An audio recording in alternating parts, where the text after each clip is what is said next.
Well, if you have a Bible, you can meet me in Hebrews chapter 11 and then the beginning of chapter 12. If you don't have a Bible with you, there's some paperback ones on the ends of your row, and someone would be glad to slide that down to you. The book of Hebrews is located toward the end of the New Testament, and so if you need to use the table of contents to find it, that would make perfect sense. We're going to be in Hebrews chapter 11 and 12. Your other option is to Google Hebrews 11 on your smartphone, and if you're looking at your phone, we just know that Hebrews is on there. That's the benefit of the doubt we give each other here in Big Church. As you're getting turned there, this week and next, we are finishing up a series that we're calling Grow Our Faith. And in this series, we're learning to think about faith in a way that you might not have considered before. The big idea goes like this: everyone is a person of faith.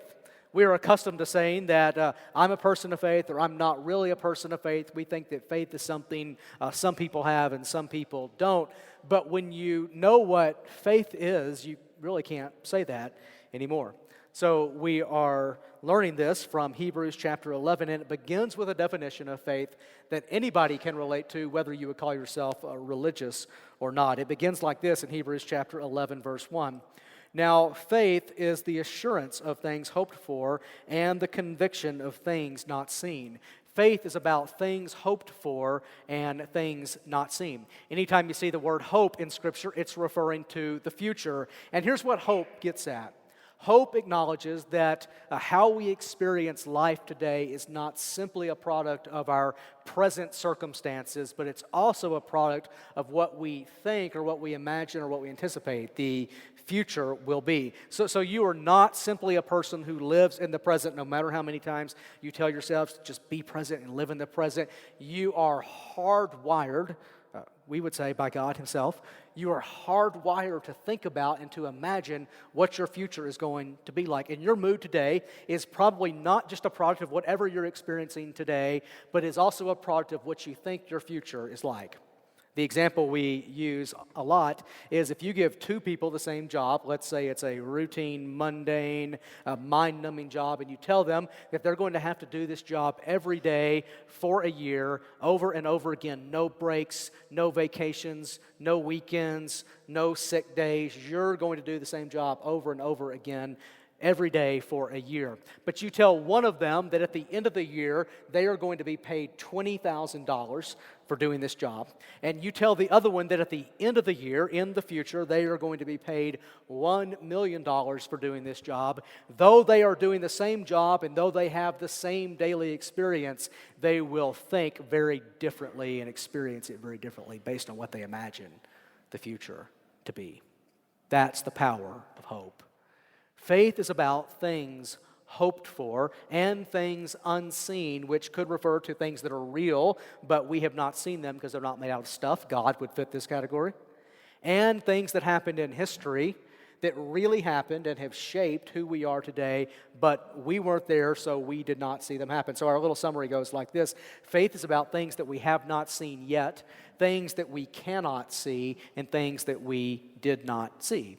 And when you learn this definition of faith, you'd have to say that everyone is a person of faith because everyone lives by some vision of the future, and everyone has to assume that life works a certain way, even though we can't prove it by sight, and everyone has to assume that some things are real, even though we can't see them with our eyes, and everyone has an understanding of how history has shaped who we are today, even though we didn't see history. That's why it's called history. So everyone is a person of faith. The real choice that you have is not whether to be a person of faith or not. The real choice you have is what kind of faith you're going to have. And this is your choice. You get to choose. You get to decide. You have to think about, maybe for the first time, what is my faith? And this is an important question because we've all experienced that thing where we leaned on something that we thought was going to happen in the future, and that thing that we thought was going to happen in the future and we planned our whole lives around didn't happen. And we've all experienced that disorienting feeling of thinking life works a certain way and then finding that life doesn't work that way. So what kind of faith do you have? What kind of unseen future are you leaning into? Do you believe that God exists? If so, what do you believe He's like? How do you believe that God works or life works? These are faith questions that we have to answer without seeing, without proving by sight. And you get to decide how you're going to answer that. Now, that leads us to the dilemma that we're going to kind of deal with today. And the dilemma goes like this. In the modern world that we live in, we have so many faith options. And this is pretty unique to the modern world. In more ancient cultures, you would often be born into a family, grow up into that family, do the same job that everyone in that family had done for generations. You would live in the same town. You would kind of live in the same world, and you would just inherit your family's life, your family's money, your family's job, and your family's faith. And in that, life just kind of made sense in that little world. But what the modern world has done is it has, first of all, made us far more mobile. Most of us move around at some point in our lives. It's disconnected us from long traditions of family, and it's opened up far more options for everything in our life, including faith. So how do you decide what kind of faith you're going to have? For some of us, this is our story. We were, as a child, we just inherited and kind of assumed our parents' faith, and it made sense within that little world of our family that we lived in. It made sense to our parents. Their lives seemed pretty good. We just assumed and inherited their faith. And then we left our families. Maybe we went to college. Maybe we moved away to a new city. And we met people who didn't have the same faith that we had as a child. And life seemed to work pretty well for them too. They were decent people as well, though they kind of had a different faith. And this caused us for the first time in our lives to have to think about our faith. How do you choose a faith given that everyone has faith and there are so many faiths? This is what it feels like to consider faith in the modern world. Faith has not gone away in the modern world, but we have so many options. How do you choose? Sociologists have been studying this phenomenon for years, and one of them is named James Davison Hunter, and he wrote a book a few years ago where he talked about what it feels like to be a person of faith in the modern world. And here's what he wrote. He said, "Belief is possible, but it is necessarily different." Like, we still believe, we still live by faith, but the process of faith is different. He wrote that the confidence born from beliefs that are taken for granted typically gives way to belief plagued by ambivalence and uncertainty, meaning I have to consider it now.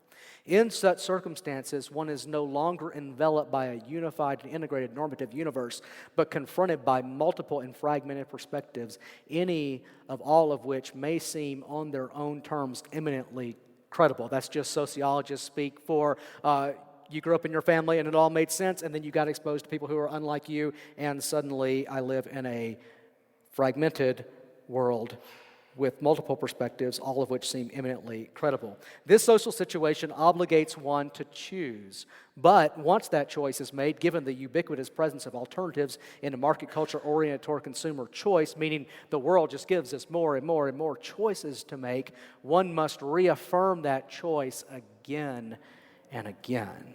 Have you ever felt like that? You have to think about your faith not just once, but over and over and over again. Even for ordinary people, which is like most of us, even for ordinary people, beliefs requires a conscious awareness and a deliberateness that is unfamiliar to past generations. Some of you had arguments with your parents about faith, and he just explained why, because they could just kind of assume their faith growing up, and you're like, man, I live in a different world than you guys live in, and I'm having to think about my faith in ways that you guys didn't ever have to think about it before. Faith requires an awareness and a deliberateness. So how do you choose? In a minute, we're going to see how Hebrews chapter 11 helps us. We're going to look at the end of chapter 11 and the beginning of chapter 12, which those chapter divisions weren't there in the original. They were put there by an editor. So it's just like two paragraphs at the end of a long section where the author is going to help us think about how do you choose, how do you commit to. If you're rethinking your faith, how do you rethink it? But before we do that, I just want to describe three faith options that I think are probably most plausible to most of us. Something is plausible when it's like a live option, something you might really go for. And when you live in a world of unlimited or seemingly unlimited options, You almost have to reduce all those options down to a plausible handful simply so you can make decisions. Now, let's take this out of the realm of faith for a minute and let's just talk about eating. I am not a really good cook, and I have a very limited menu that I prepare, so I like to eat out. I need restaurants, and every day I drive past hundreds and sometimes hundreds of restaurants. How do I possibly choose where to eat dinner given all these options? Have any of you ever had that analysis paralysis? Like, where are we going to go for dinner tonight? I just don't know. We can't decide, even though there's 10,000 places you could go.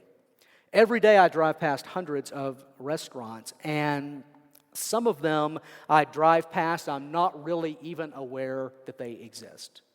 And some of them I drive past and I look at and I think I could never see myself eating there. And a few of them I have eaten at, or I've thought to myself at some point, I would like to try that place. That is my plausible handful of restaurants. Faith is the same way. We have many faith options in our modern world.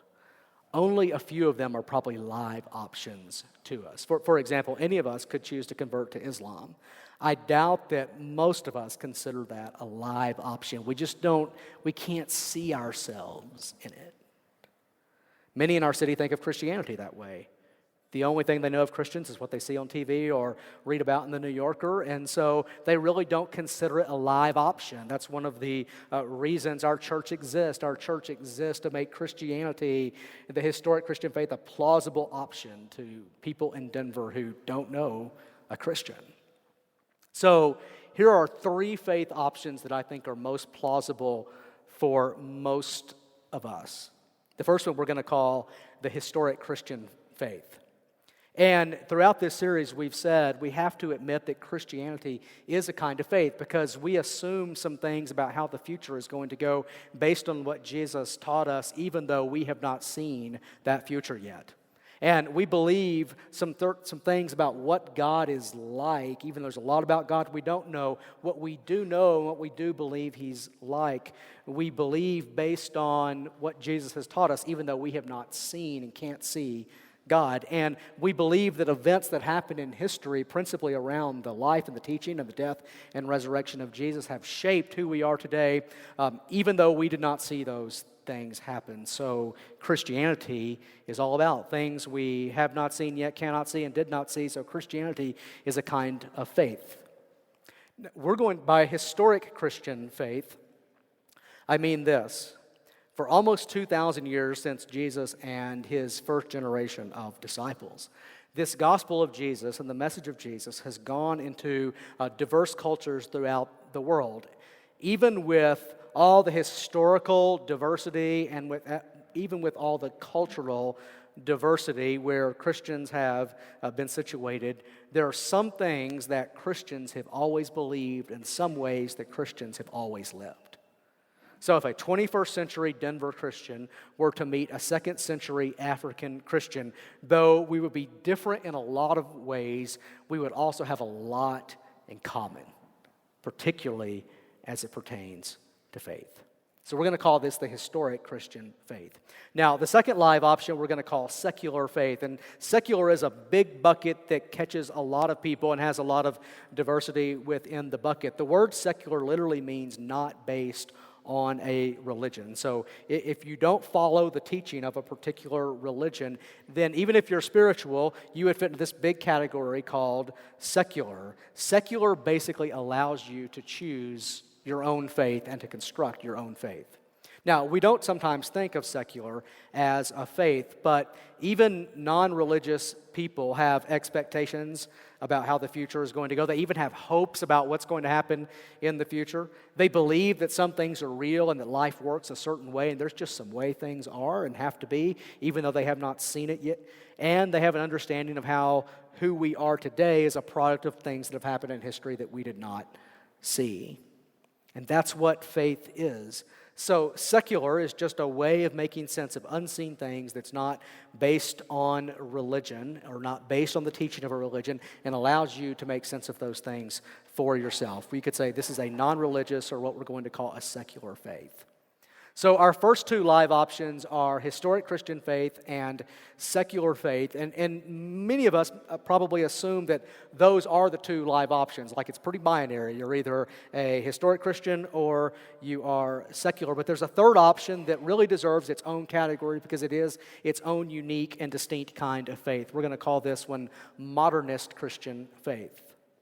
Modernist Christian faith looks externally similar to historic Christian faith. They often have some of the same churches, some of the same church buildings. They have priests and pastors and worship rituals. They share some of the same music. They share the same Bible or scriptures, though modernist and historic Christians would understand what the Bible is differently. Modernist Christian faith, though, is distinct in this way. It's been updated or it's been modernized to sound more plausible to modern people.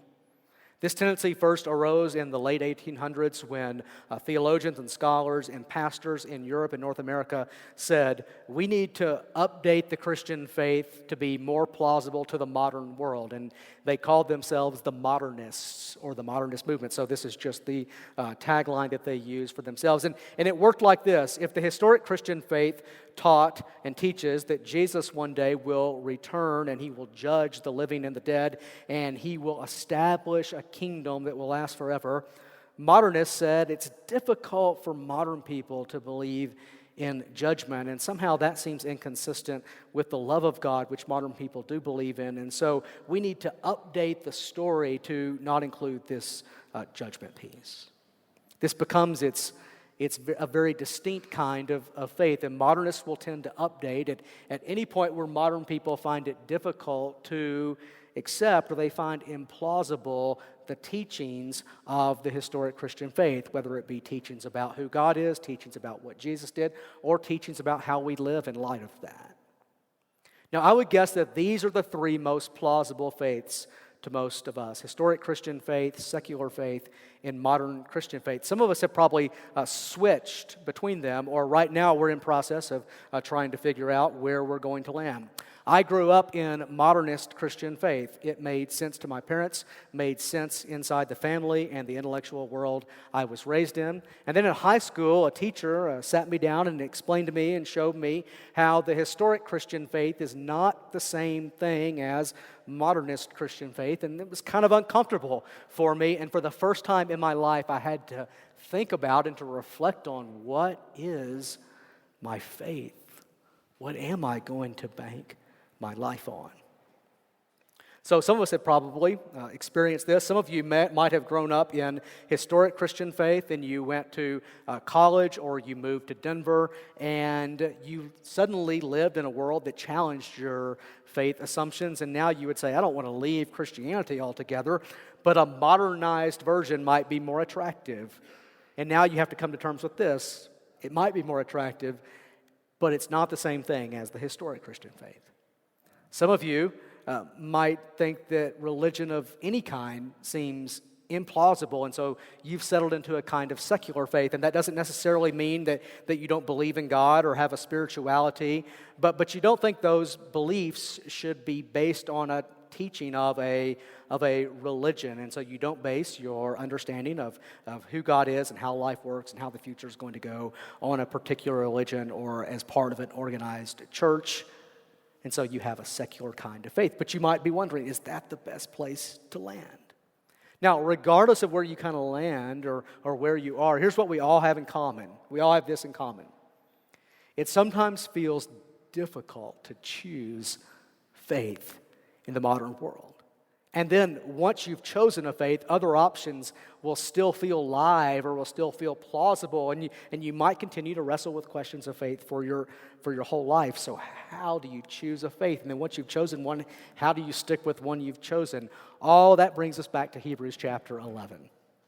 In the book of Hebrews, that's what's going on for these people it was written to. Now, their options were different than our options. They didn't have the same options as we had. They had started following Jesus in an early version of what we would now call the historic Christian faith. The version of Jesus they had started following is the same one that I follow today, 2,000 years later. So they had started following Jesus in a version of what we would call the historic Christian faith. But they also had a version of Jewish faith that was very popular in their world. It was the same version of Jewish faith that was popular in Jesus' world. These people are only 30 or so years after the life and teaching of Jesus. So it's the same version of Jewish faith that was popular in Jesus' world, and it was kind of a modernized, for their world, modernized, updated version of Jewish faith. In fact, one of Jesus' critiques and ways he distinguished himself from the scribes and the Pharisees, who were the big teachers in their day, was to say that what you guys are teaching is not actually what God originally intended. It's not part of the original vision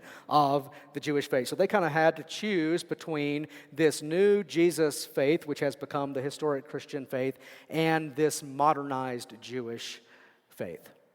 And they had chosen to believe in Jesus, but they were now being pressured by the society that they lived in to revert back to their modernized Jewish faith, and they weren't sure which way they wanted to go. And so the author of Hebrews writes this letter to them to make his best case for sticking with Jesus, or what we would now call the historic Christian faith. And in chapter 11, he gives them 10 examples of faith, who he gets into in some detail.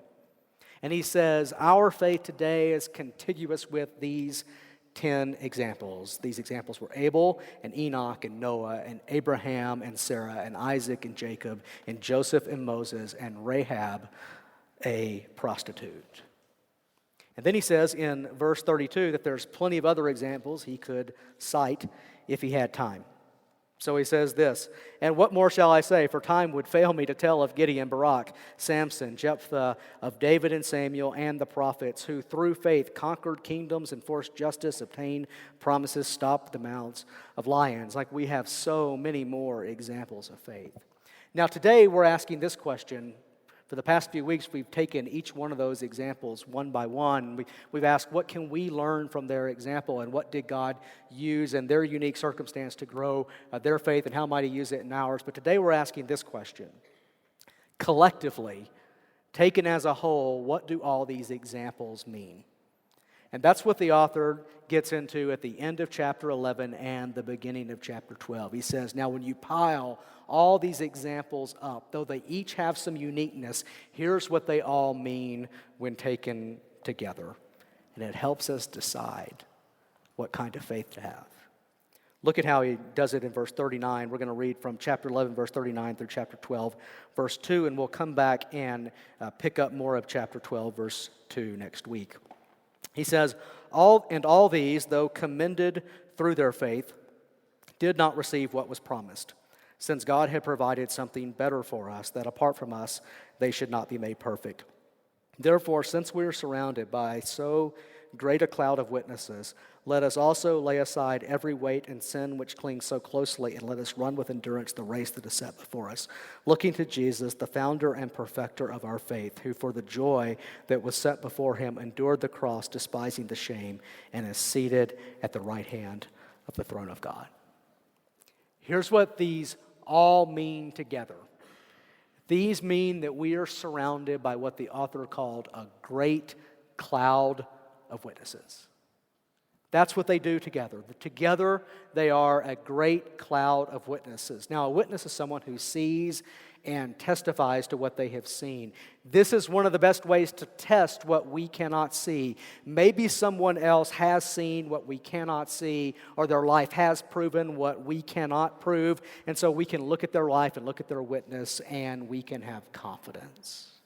This is why eyewitness testimony is the best evidence in court, because a jury or a judge has to make a decision about something that they did not see, and the best evidence they can have when trying to understand these events that they did not see is a witness who did see something. Now remember how chapter 11 started. It started like this: faith is the assurance of things hoped for and the conviction of things not seen. So the kind of faith the author of Hebrews wants you to have is a confident kind of faith. It's an assured kind of faith, and it is a convicted kind of faith. Like, how can you have assurance and how can you have conviction in a world full of so many options? We learned that the word assurance literally means substance. Like something that has so much substance, so much realness to it, that you would be no fool to live as if it exists. And then we learned that the word conviction really is the word evidence. And so we're talking about something that has so much evidence that you would be no fool to live as if it's true. And so he starts with substance and evidence, and then he ends with witnesses. Now you put those together, and here's what he's saying. The kind of faith that has the most substance, and the kind of faith that has the most evidence, and the kind you can be most assured of, and the kind you can be most convicted of, is the kind that has the best evidence, and the kind that has the best evidence is the kind that has witnesses. So these witnesses are important to confidence. Now, notice some things about this cloud of witnesses. This cloud of witnesses has crossed many cultures and many ethnicities. This was not an exclusively Jewish cloud of witnesses that we were pointed to. Noah and Enoch and Abraham and Sarah were all from ancient people who existed long before the Jewish people existed. And then the last example he gives is a prostitute named Rahab, who was a citizen of the first city that the Jewish people conquered in Jericho when they entered the promised land. And she joined up with the Jewish people because she could see by faith that these people were God's people. And so she is held up as an example of faith. So this is a cloud of witnesses that crossed many cultures and many ethnicities. It crossed thousands of years, and it includes men and women.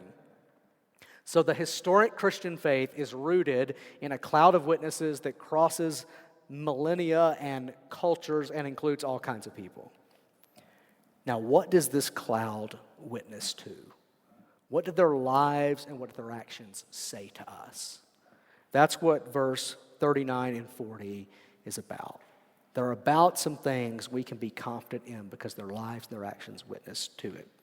Look at how it begins in verse 39. And all these, though commended through their faith. The word commended is also the same Greek word that is translated witnesses in chapter 12, verse 1. So this word shows up twice. But in verse 39, the emphasis is on God's action. So it's on God's witness or God's commending. It is as if God stood up and he witnessed that he approves of their faith. He says, this is the kind of faith I desire. Now here's what that means for us. We don't have to guess what kind of faith God desires. He desires the same kind of faith that Abel and Enoch and Noah and Abraham and Sarah and Isaac and Jacob and Joseph and Moses and Rahab the prostitute had. So if you want a faith with substance, the author of Hebrews is saying, follow their example because God has given his witness that he's pleased with. He loves their faith. You don't have to guess. Now, look at how he continues, though. He continues by acknowledging something strange about these folks. He says in verse 39, and all of these, though commended through their faith, did not receive what was promised. So, here's the strange thing. These guys lived by something that they had not seen yet, and when they died, they still had not seen it. Now, he acknowledged this up in verse 13 as well. He said, these all died in faith, not having received the things promised, but having seen them and greeted them from afar. Like they began to have a little bit of an experience of the fulfillment of their faith. They got like a first fruit fulfillment of their faith, but they hadn't seen the fullness. They hadn't seen everything promised yet, and now the author brings this back up.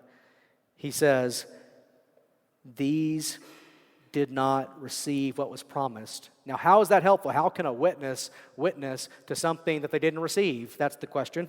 This is a strange way to argue. And now he's going to tell us why they did not receive what was promised to them, why they had to wait for it. Here's verse 40. Since, here's why. God had provided something better for us. There's something better. That's why they didn't receive it in their lifetime. There's something better that would only come after their lifetime. Now, what's the something better? It is the fullness of Jesus. It is his life and his teaching and his death and his resurrection and his ascension to heaven where he sits at the right hand of God the Father, and his promise that is still future for us and we have not seen yet, that he will come again and remake the whole world into the kingdom of God. Now here's the point. They did not receive what was promised, but in the fullness of time, God did bring an answer to their faith. The promise that they leaned into, even though they had not seen it yet, did come to fruition in the life of Jesus. And so we now have the advantage of history and looking back at them and saying what they hoped in turned out to be real because all the promises of God to them were yes in the person of Jesus. But why does he say God has provided something better for us? These Hebrews to which this was written were first century Jewish Christians. And here's what this means. This means that some of them had personally seen Jesus and had personally listened in on the teaching of Jesus. Some of them had probably witnessed the crucifixion of Jesus. The crucifixion of Jesus was a public event that many people saw. This also means that many of them probably knew eyewitnesses of the resurrected Jesus. We're told at the beginning of the book of Acts that Jesus appeared to more than 500 people at one time. Some of them were still alive at the time that these New Testament documents were written. And so some of these folks probably knew people who had seen Jesus alive. And so the substance and the evidence for the faith of Abel and Enoch and Noah and Abraham and Isaac and Jacob had been given during their lifetime. Now, what about us? We now live 2,000 years almost after these events. We now have 2,000 years more of witnesses to this faith. And so we can say the same thing that they said, that God has provided something better for us. And then the author continues, that apart from us, they should not be made perfect.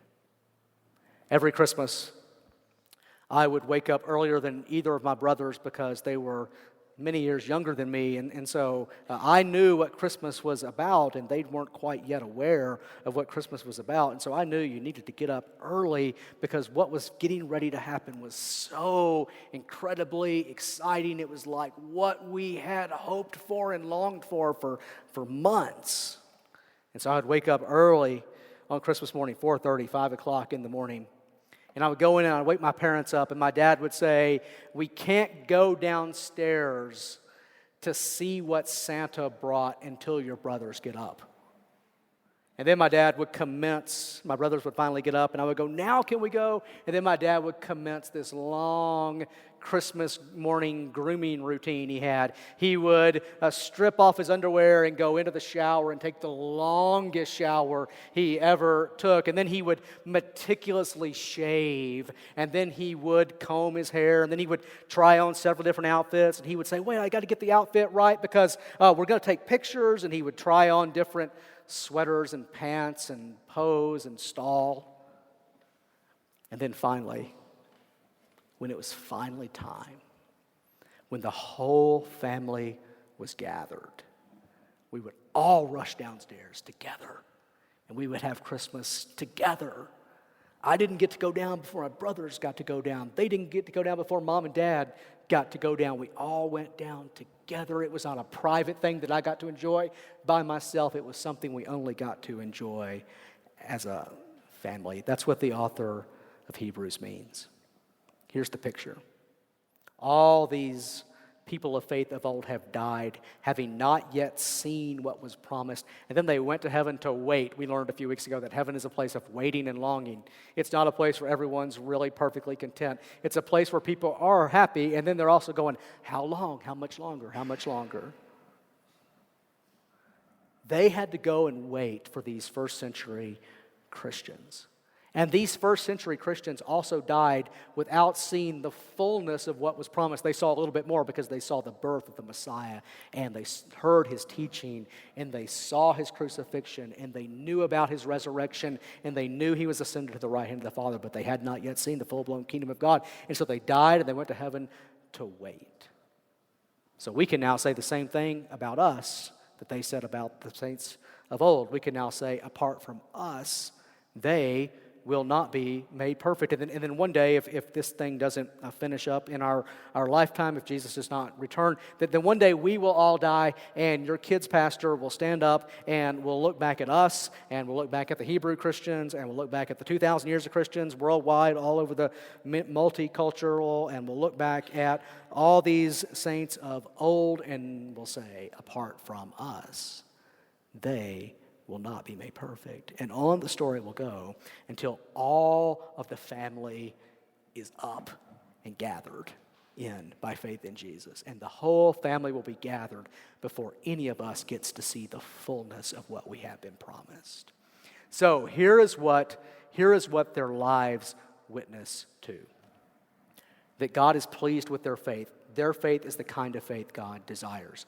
We know it because their faith did and does prove to have substance. We see that proof in the something better, the life, the teaching, and the death, and the resurrection of Jesus. And their lives teach us that God has many more children who he's still gathering in, and all together at once we will all at the same time see in full what we have hoped for and be made perfect. Now here's what this tells us. The historic Christian faith is a worldwide, transcultural, multi-ethnic, multi-millennial community and family of faith. To be in the historic Christian faith is to be part of a people that includes Africans and Asians and Arabs and Jews and Greco-Romans and Europeans and Latinos across thousands of years and many cultures who all have the same faith. Now the author of Hebrews is going, compare that to your other option. And so we can do the same thing. We can compare that to our other live options. Without being condescending toward other faiths, because we all have to navigate faith, I do want to be honest. Secular faith and modernist Christian faith are different in many ways, but they do have one thing in common. They're about 150 years old. They are culturally small. They are confined to Western European and American cultures, particularly those that are more progressive or liberal. They don't have a great cloud of witnesses.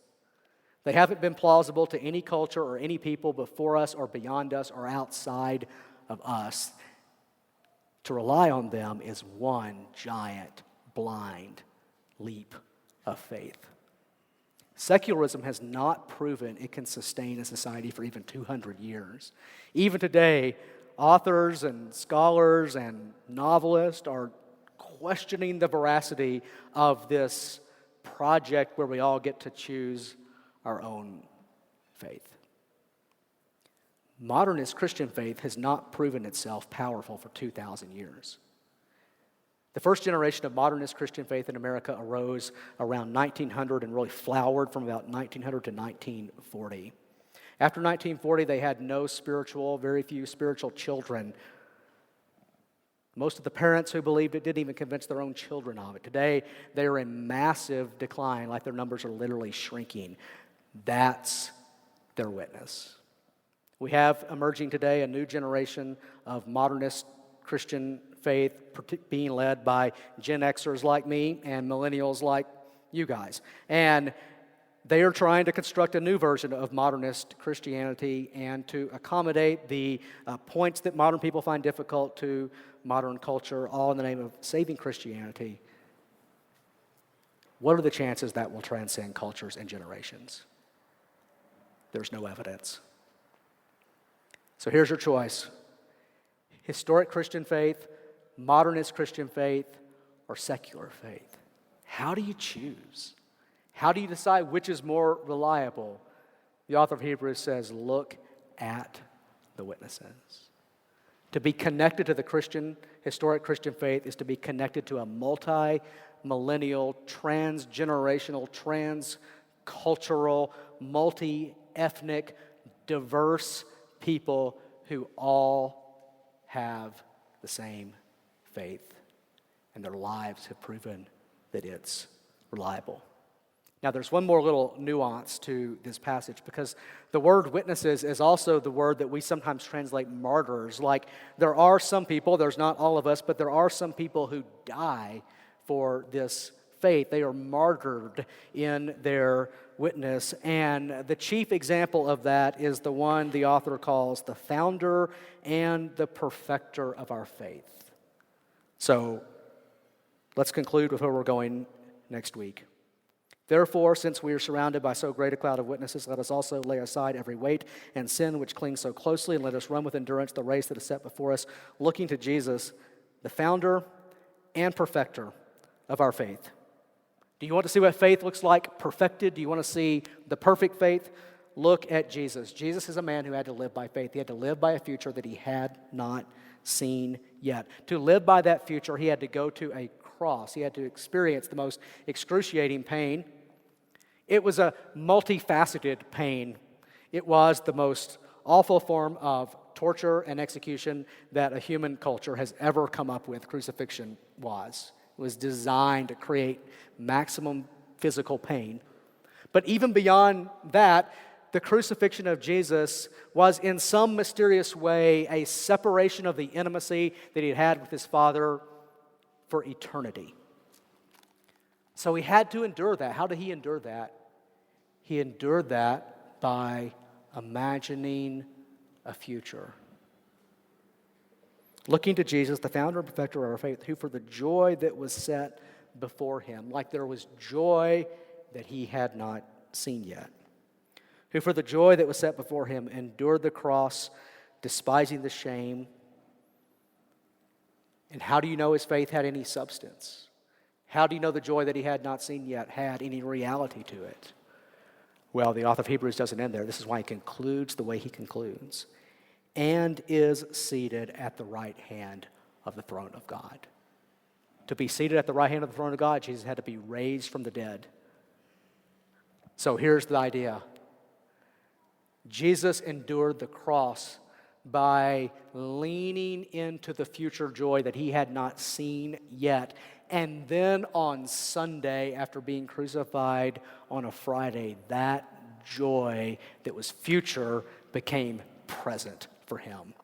He was raised from the dead, and that was the substance of his faith. And having been raised from the dead, he ascended back to the right hand of his Father, where he has fellowship today with his Father, just like he had fellowship with him before the foundation of the world. So Jesus' faith, through his resurrection and his ascension, has substance. And if you are part of the historic people of Jesus that have now been spreading and growing for 2,000 years, and though they be multimillennial, transcultural, multi-generational, all believe the same thing about Jesus. You are connected into that story, and your faith has substance. And one day, it will be proven by sight. Let's pray together.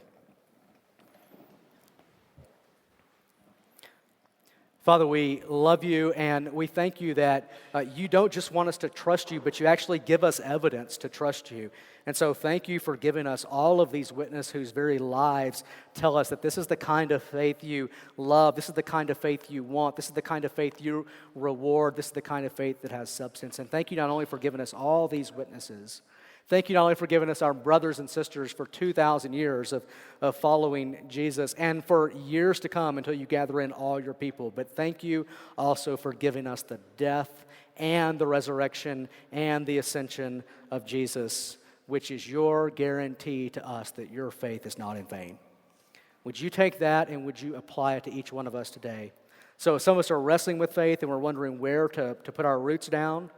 Father, would you give us the confidence and the assurance we need to put our roots down into Jesus? And if some of us have been disoriented by the modern world we live in and all the options that are out there, would you help us to put our roots down into Jesus? And those of us who have put our roots down into Jesus, as life sometimes throws us curves and it doesn't make sense by sight how all of these things are working together, would you help us to put our roots down into Jesus and to remember that we have a future that looks like resurrection even though we haven't seen it yet. We ask it in his name and by his Spirit. Amen.